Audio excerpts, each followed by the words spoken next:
හැමෝටම සුබ දවසක්. අද අපි කතා කරන්නේ JBL Party Box Series එකේ තවත් අලුත් සමාජිකයෙක් වෙන JBL Party Box 320 ගැන. නමටම ගැලපෙන විදියට මේක ඇත්තටම Party Box එකක්ද කියලා, පාටි එකක් පණ ගන්නන්න පුළුවන්ද කියලා අද අපි බලමු. මූලික කාරණ වශයෙන් මෙම ස්පීකර් එකේ විශේෂාංග, ශබ්දයේ ගුණාත්මකභාවය, බැටරි ආයු කාලය සහ අනෙකුත් විශේෂාංග ගැන අපි අද විස්තරාත්මකව කතා කරනවා.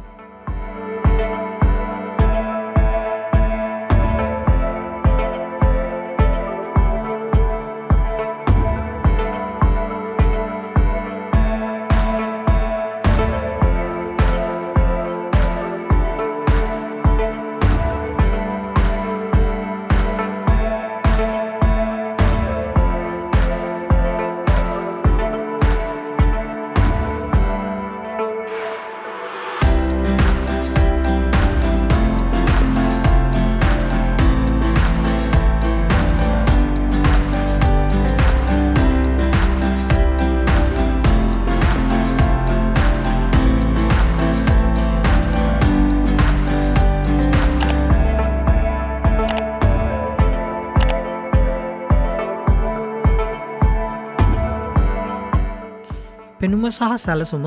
මුලින්ම බලමු මේක පෙනුම සහ සැලසුම කොහොමද කියලා. Party Box 310කට වඩා තරමක් කුඩා සහ සැහැල්ලුයි.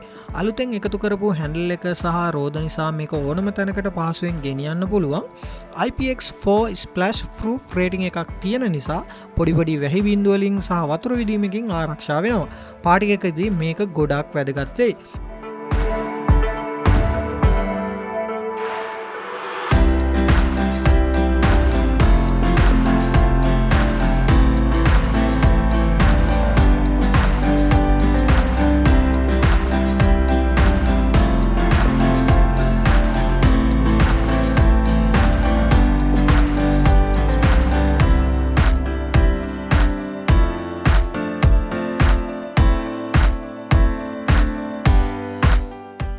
ශබ්දයේ ගුණාත්මක භාවය, සවුන්ඩ් ක්වොලිටි එක. දැන් අපි කතා කරමු වැදගත්ම දේ ගැන. ඒ තමයි සවුන්ඩ් එක. JBL Party Box 321ට Pro Sound තාක්ෂණය එකතු කරලා තියෙනවා. මේකේ තියෙන වූපර්ස් දෙක සහ ඩෝම් ට්විටර්ස් දෙක නිසා පැහැදිලි තද බේස් එකක් වගේම ක්‍රිස්ප් ට්‍රබල් එකක් අපිට අහන්න පුළුවන්. මම මේක එලි මහනේ පාවිච්චි කරලා බැලුවා. ඇත්තටම කිව්වොත් මේක ටෙනිස් කෝට් එක තරම් ඉඩක් වුණත් මියුසික් වලින් පුරවන්න පුළුවන් තරම් ලෝඩ් එකක්. බේස් බූස්ට් ෆීචර් එක ගැනත් කතා කරන්න ඕනේ. ඩීප් සහ පංච් කියලා මොඩල්ස් දෙකක් තියෙනවා. ඔයාලට අවශ්‍ය විදියට බේස් එක ඇඩ්ජස්ට් කරන්න පුළුවන්. ඒ වගේම ඉකෝ සෙටින්ග්ස් හරහා Tamanට ඕන විදියට සවුන්ඩ් එක කස්ටමයිස් කරන්නත් පුළුවන්. විශේෂාංග සහ කාර්යයන් ගැන අපි කතා කරමු. මුලින්ම කතා කරන්න ඕනේ ලයිට් ෂෝ එක. Party Box එක ලොකුම අංගයක් තමයි ලයිට් ෂෝ එක. Party Box 320 එකේ ඇඩැප්ටිව් ලයිට් ෂෝ එකක් තියෙනවා. මියුසික් එකේ බීට් එකට අනුව කලර්ස්, පැටර්න් සහ ස්ට්‍රෝබ් ඉෆෙක්ට් වෙනස් වෙනවා. ඉතින් පාටි වයිබ් එකකට මේ ලයිට් ෂෝ එක ගොඩක් වැදගත් වෙයි කියලා මම විශ්වාස කරනවා. කනෙක්ටිවිටි ගැන කතා කරද්දි මේක Bluetooth 4.4 සමග එනවා. මල්ටි පොයින්ට් කනෙක්ෂන් නිසා එකවර ඩිවයිස් දෙකක් සම්බන්ධ කරන්න පුළුවන්. මයික් සහ ගිටාර් ඉන්පුට් තියෙන නිසා කැරෝකේ කරන්න, ලයිව් මියුසික් ප්ලේ කරන්න වගේ දේවල් වලටත් මේක යූස් කරන්න පුළුවන්. Auracast ෆීචර් එකෙන් ඔයාලට පුළුවන් Party Box ස්පීකර් තව එකක් තියෙනවා නම් මේකට කනෙක්ට් කරගන්න. ඉතින් සම්බන්ධ කරලා ස්ටීරියෝ සවුන්ඩ් සිස්ටම් එකක් හදා ගන්න පුළුවන්. ඒකෙන් ඔයාලට පාටි එක තවත් හොඳ අතකට හරව ගන්න පුළුවන්. ඉතින් ඊට පස්සේ බැටරි ආයු කාලය ගැන අපි කතා කරමු. බැටරිය ගැන කතා කළොත් JBL එක කියන විදියට පැය 18ක් දක්වා ප්ලේ ටයිම් එකක් තියෙනවා. ඒක ඇත්තටම හොඳ දෙයක්. හැබැයි මේකේ පාටි ටයිම් එක තීරණය වෙන්නේ වොලියුම් එකේ මට්ටම සහ ලයිට් ෂෝ එකේ තීව්‍රතාවය මත තමයි. ඉතින් මම කරපු ටෙස්ට් වලදී 170ක් වොලියුම් එකක ලයිට් ෂෝ එක පැය 7ක් විතර වැඩ කළා. නමුත් මේකේ තියෙන රිප්ලේසබල් බැටරි එක ලොකු වාසියක්. බැටරි එක මාරු කරලා දිගටම මියුසික් අහන්න පුළුවන්. ඉතින් අපි ඊළඟට කතා කරලා බලමු JBL Party Box 320 වාසි සහ අවාසි ගැන. ඉතින් මුලින්ම අපි කතා කරමු මේකේ වාසි. ඉතින් මේකේ වාසි ගැන කතා කරද්දී මේකේ සවුන්ඩ් එක ගැන කියන්න දෙයක් නැහැ. මේකේ සවුන්ඩ් එක එක්සලන්ට්. ඒ වගේම තමයි මේකේ ලයිට් ෂෝ එක attractive and modern light show එකක් තියෙනවා. ඒකම තමයි මේකේ ලොන්ග් බැටරි ලයිෆ් එකක් තියෙනවා. ඉතින් මේකේ සුවිශේෂී ෆීචර්ස් විදිහට අපිට ඕරා කාස්ට් ෆීචර් එකයි බේස්ඩ් බූස්ට් ෆීචර් එකයි පෙන්නලා දෙන්න පුළුවන්. ඒ වගේම තමයි පහසුවෙන් රැගෙන යා හැකි විදිහට මේක රෝද දෙකක් දීලා තියෙන විදිහට අපිට කැරිය එකක් විදිහට මේක ඕනම තැනකට පහසුවෙන් අරගෙන යන්න පුළුවන්. ඉතින් මේකේ රිප්ලේසබල් බැටරි ෆීචර් එකක් තියෙනවා. ඒක තමයි මේකේ අපිට තියෙන ඊළඟ වාසිය. ඉතින් ඔයාට එක්ස්ට්‍රා බැටරි එකක් ගන්න පුළුවන් නම් ඔයාට දිගටම ඔයාගේ පාටි වයිබ් එක කන්ටිනියු කරගෙන යන්න පුළුවන්.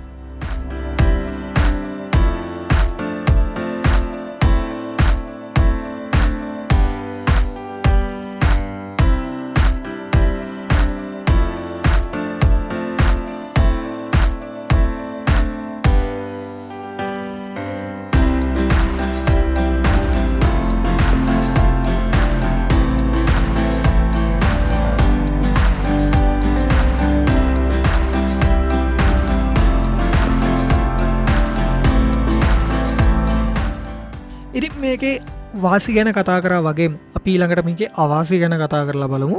අවාසි ගැන කතා කරද්දී මේකේ ලොකුම අවාසිය තමයි මිල. මේක තරමක් මිල අධිකයි.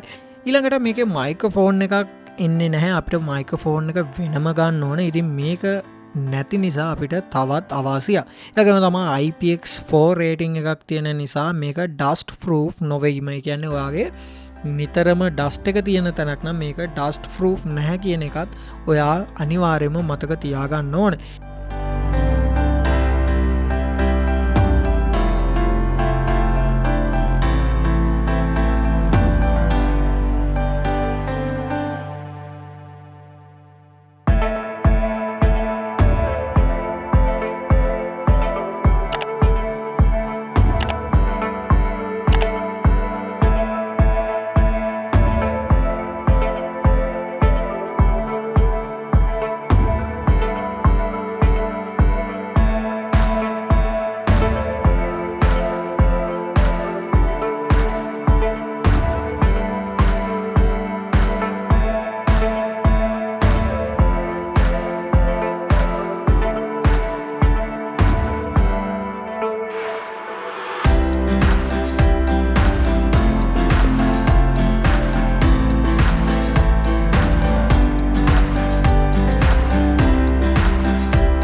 අවසාන වශයෙන් JBL පාටි බොක්ස් 320කට පාටි එකකට ගැලපෙන ස්පීකර් එකක්, ශක්තිමත් ශබ්දය, ආකර්ෂණීය ලයිට් ෂෝ එක සහ හොඳ බැටරි ආයු කාලයක් මේකේ තියෙනවා. ඔයාට හොඳම පාටි ස්පීකර් එකක් අවශ්‍ය නම් මේ සඳහා හොඳම මුදලක් වියදම් කරන්න පුළුවන් නම් මේක හොඳම තේරීමක් කියලා මට කියන්න පුළුවන්. ඉතින් ඔයාට JBL පාටි බොක්ස් එකක් මිලදී ගන්න හිතාගෙන ඉන්නවනම් මොන මොඩල් එකද තෝරගන්නේ ඒ ඇයි කියලා කමෙන්ට් සෙක්ෂන් එකේ කියන්න අමතක කරන්නත් එපා. ඉතින් තවත් මේ වගේ වීඩියෝ එකකින් හම්බෙනකන් ගිහිල්ලා එන්නම්. ඔයාලා හැමෝටම සුබ දවසක්.